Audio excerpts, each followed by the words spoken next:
They check your profile but never text. They think about you but stay silent. The truth is, it is not absence, it is ego standing in the way.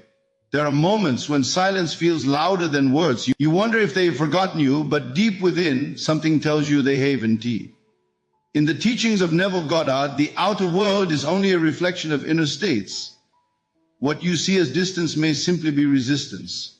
And what feels like rejection may actually be unexpressed longing.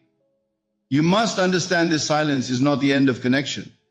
You have been conditioned to believe that if there is no message, no call, no visible action, then nothing exists. But I tell you that is not truth. That is only the evidence of the senses. And the senses, as you know, are often deceived. There is a deeper level of communication taking place, one that does not rely on words, phones, or physical presence. When you have truly connected with another, when you have impressed your being upon them and they upon you, something is established that cannot simply be turned off. It does not obey distance. It does not require permission. It simply is. You may sit in your room and wonder why they have not reached out, and yet in that very moment they are thinking of you. Not because you forced the thought, not because you demanded it, but because the connection exists beyond the visible. You have touched their consciousness, and once something is impressed upon the mind, it does not vanish into nothingness. They may try to distract themselves. They may fill their time, their days, even surround themselves with others. And yet, in quiet moments, unexpected moments, you appear. A memory, a feeling, a presence they cannot quite explain. They may not even understand why your name crosses their mind, why your energy feels so familiar, so persistent, but it does. You see, you are not just a physical body moving through space. You are awareness, and awareness, once shared, once intertwined with another, leaves an impression. That impression does not need constant reinforcement through action. It lives within them. So when you say they are silent, you are only observing the surface. Beneath that surface, there is movement. Beneath that silence, there is activity. Thoughts are forming, feelings are stirring. And though they may not act on them immediately, it does not mean they are not there. Do not be so quick to measure love or connection by physical proof alone. The world you see is a delayed reflection. What is happening within them now may not yet have taken form in your external world. But that does not mean it is not real. You must begin to trust in the unseen. You must understand that connection is not broken by silence. In fact, silence often amplifies what is felt. When there are no distractions, no words to hide behind, what remains is the truth of feeling. And if you feel them, if you sense their presence, if their thought comes to you naturally and effortlessly, do not dismiss it. That is not imagination in the way you have been taught to doubt it. That is awareness recognizing itself in another. They feel you. Not always consciously, not always in a way they can explain to others, but deeply, undeniably, they feel you. And the more you accept this as truth, the less you will panic in their silence. Because you will no longer interpret silence as loss, but as unseen connection still unfolding. And as this unseen connection continues to unfold, you must begin to understand why, despite all of this, they remain still. Why the message does not come, why the silence appears to persist. It is easy to assume absence of feeling, but that is not the cause. The cause is far more subtle and far more human. There is within every individual a constructed identity they have built over time. This identity seeks to protect itself. It avoids rejection, guards against embarrassment, and resists anything that might make it appear weak. You call this the ego. And it is this very thing that creates the distance you now experience. They feel, yes. They think of you, yes. But alongside those feelings arises another voice. A quieter, yet more controlling voice that says, do not reach out. What if they ignore you? What if you seem desperate? What if you lose control?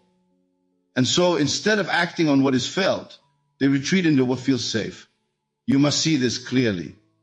It is not the absence of love that keeps them away. It is the fear of exposing that love, to express what they feel, would require them to step beyond the identity they have become comfortable with.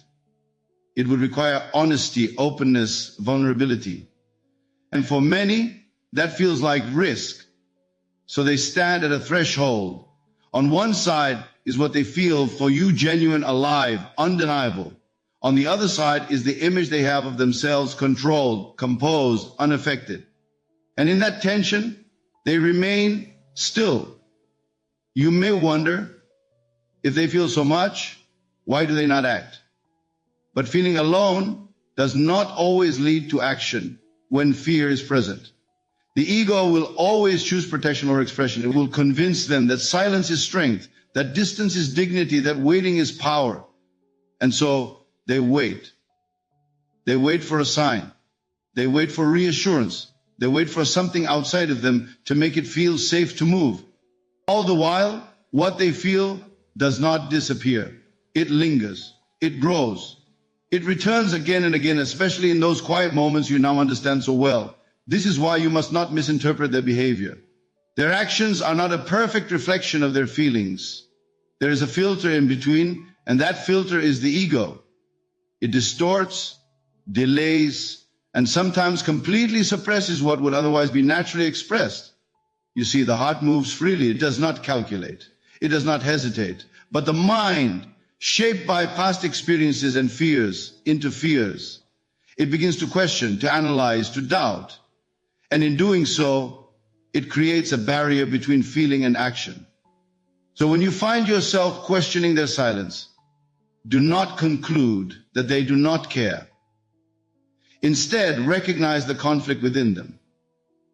A part of them is drawn to you, remembering, feeling, wanting, and another part is holding back, insisting on control, resisting exposure. And this inner conflict is not something you fight externally. It is not something you solve by forcing action or seeking reassurance. Because just as their outer behavior reflects their inner state, your experience of them reflects yours.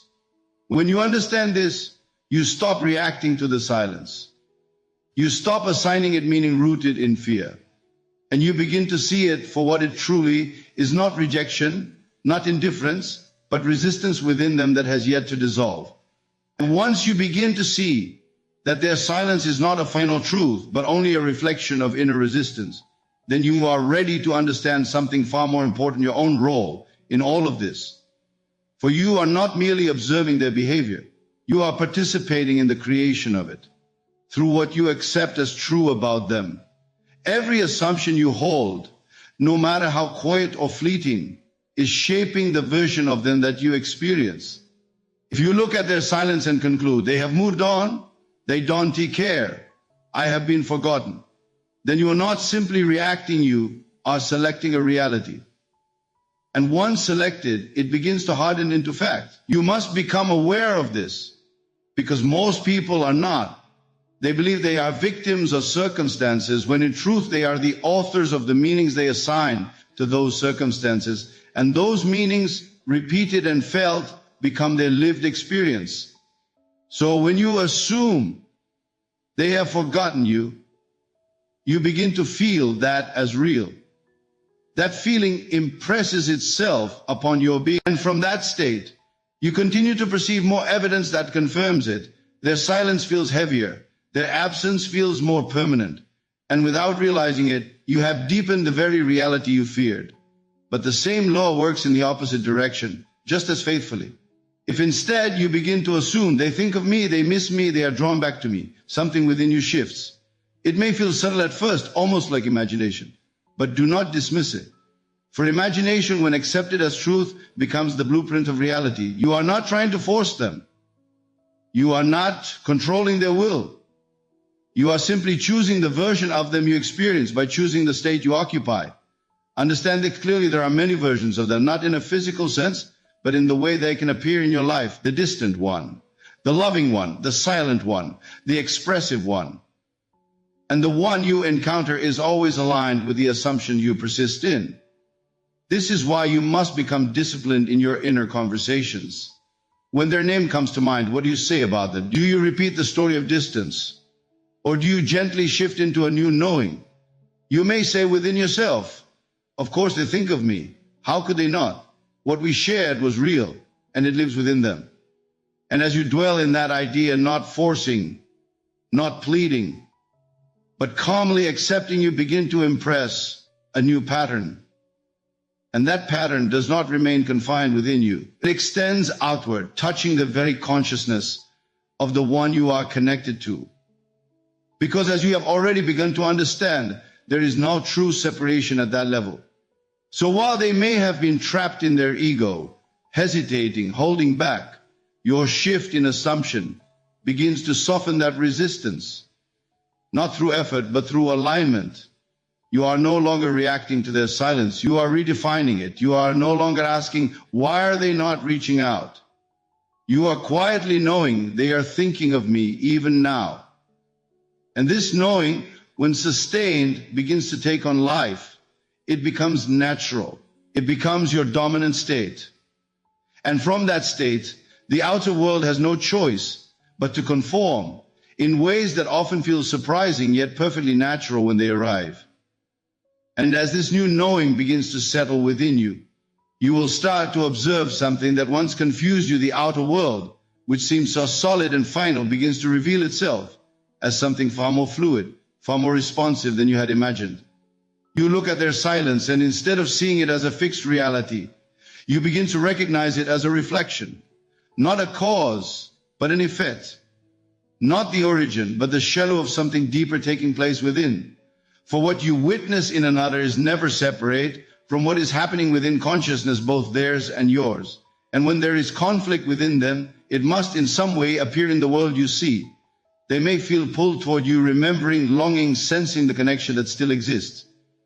And at the same time, they resist. They question. They hold themselves back with thoughts of pride, fear, or uncertainty. This creates tension within them, two opposing movements existing at once. And what does conflict produce? It produces inconsistency. It produces silence. It produces that strange distance where something feels present yet unavailable. You must not take this personally. For most do. They see the external behavior and immediately assume it is directed at them, that it is a deliberate choice to stay away. But what you are witnessing is not a clear decision, it is confusion taking form. Within them, there may be memories that return unexpectedly, moments replaying, feelings resurfacing without warning. And just as quickly, there may be resistance thoughts that say, no, I should not go back. I should not feel this way. I must remain in control. So they move forward, then inwardly step back. They feel, then suppress. They consider reaching out, then convince themselves not to. And this inner back and forth creates the outer stillness. You now observe what appears to you as silence is often the result of too much happening within, not too little.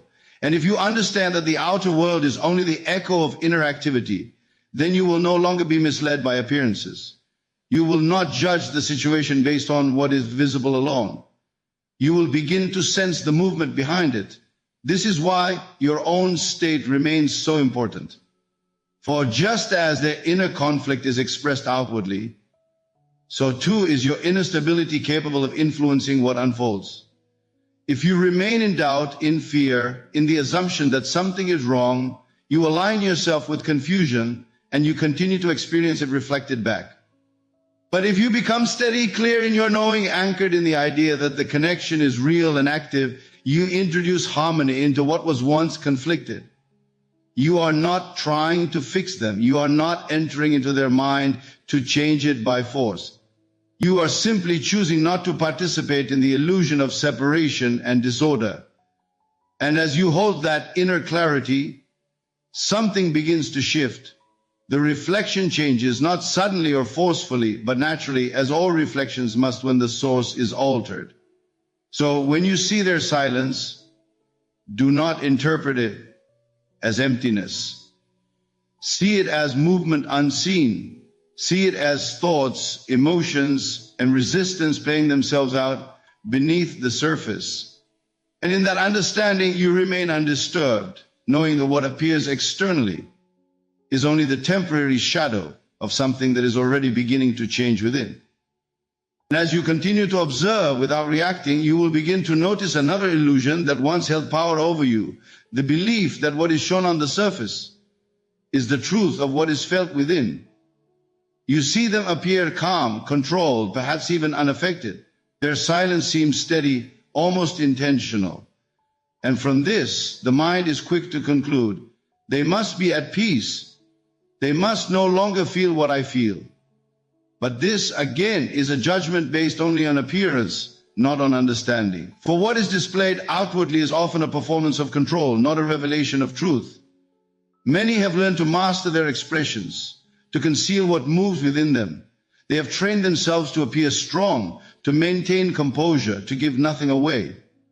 And the more intense the feeling, the stronger this control often becomes. So the one who feels deeply does not always express deeply. In fact, they may do the opposite. They may withdraw. They may become quiet. They may seem distant, not because there is nothing within them, but because there is too much they do not know how to release. You must begin to separate what you see from what you assume it means. Their silence is not necessarily clarity. Their distance is not necessarily peace. It may be restraint. It may be confusion contained beneath a still surface. It may be an attempt to maintain control over something that feels at times overwhelming. Consider this, if they truly felt nothing, there would be no need for control. Indifference does not require effort. It is simple, effortless, and without tension. But what requires discipline, what requires holding back, what requires silence, is feeling that has not been resolved. And so the very control you witness may be the evidence of emotion, not its absence. They may go about their days appearing composed, speaking little, revealing nothing. But within, there may be moments when the memory of you returns with clarity. A familiar thought, a feeling that interrupts their routine.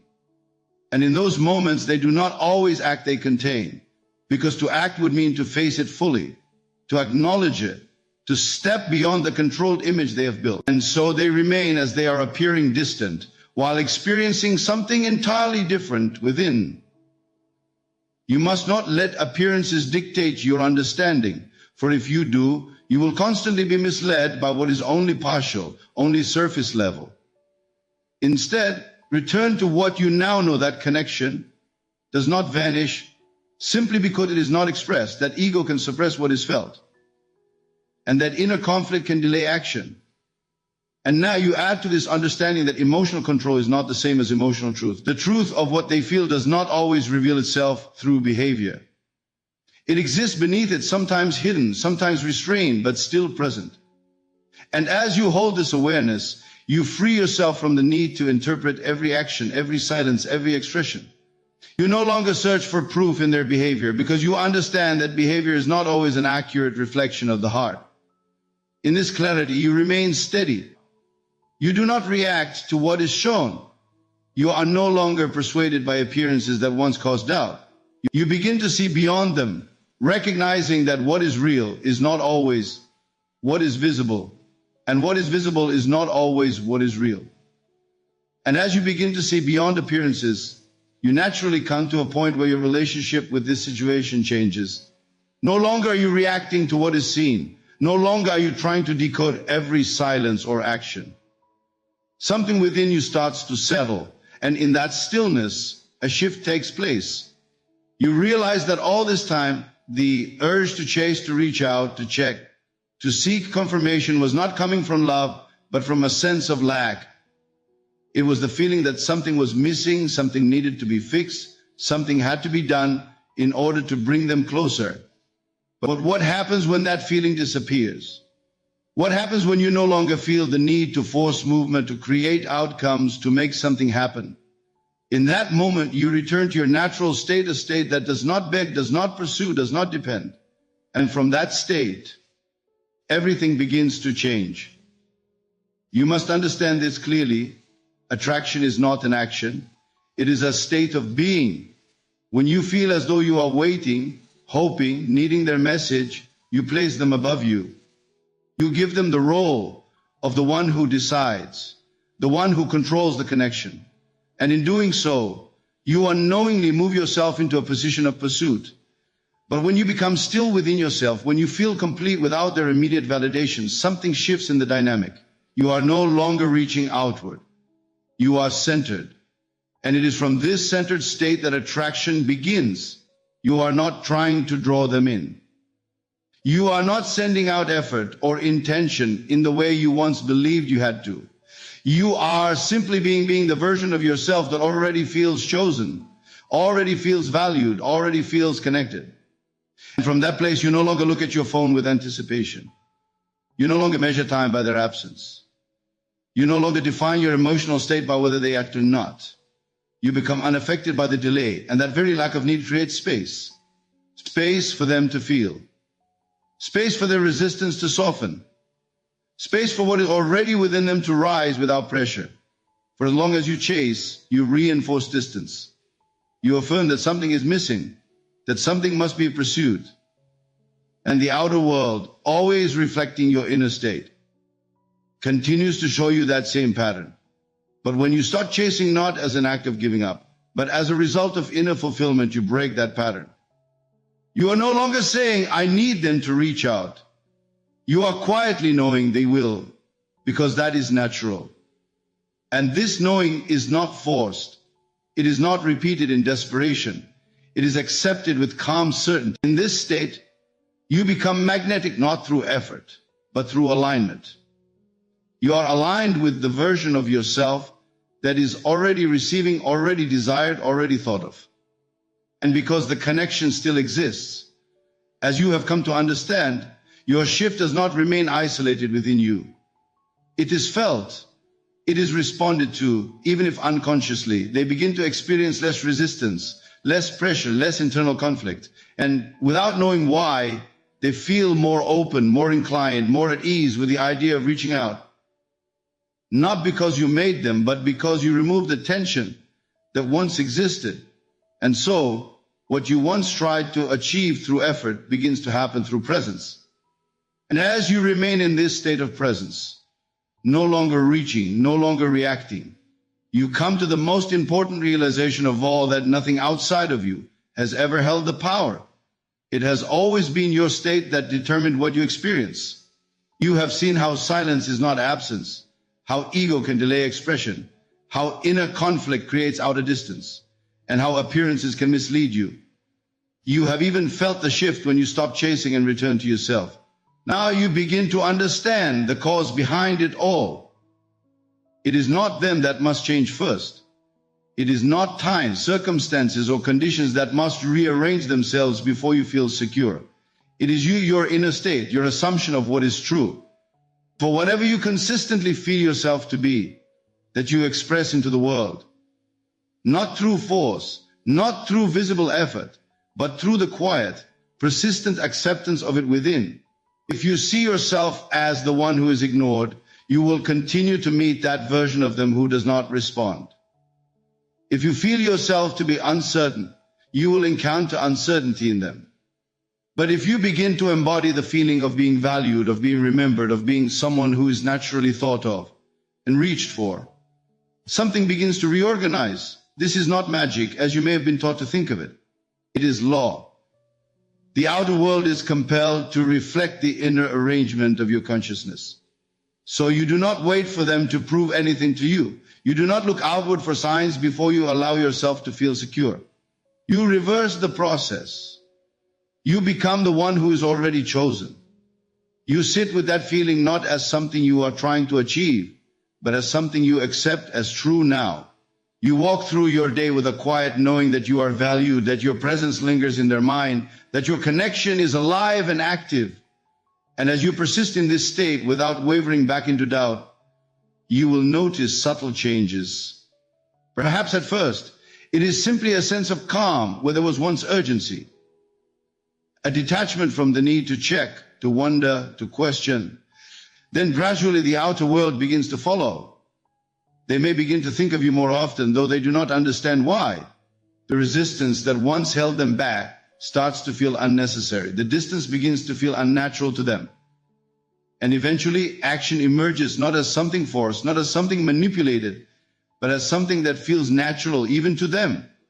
They reach out, not because they were made to, but because the version of you they are now responding to is different. You are no longer the one who waits in uncertainty. You are the one who is already established in their mind as someone meaningful, someone they cannot easily ignore. And they play that role because that is the role you have accepted. You must trust this enough to live from it, not merely think about it. For thinking alone does not transform. It is the feeling sustained and accepted that creates the shift.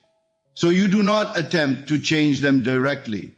You do not try to interfere with their thoughts or control their actions. You simply become the version of yourself for whom their response is inevitable. And in doing so, you will find that what once seemed distant begins to move closer, what once felt uncertain becomes clear, and what once appeared silent begins in its own time to speak.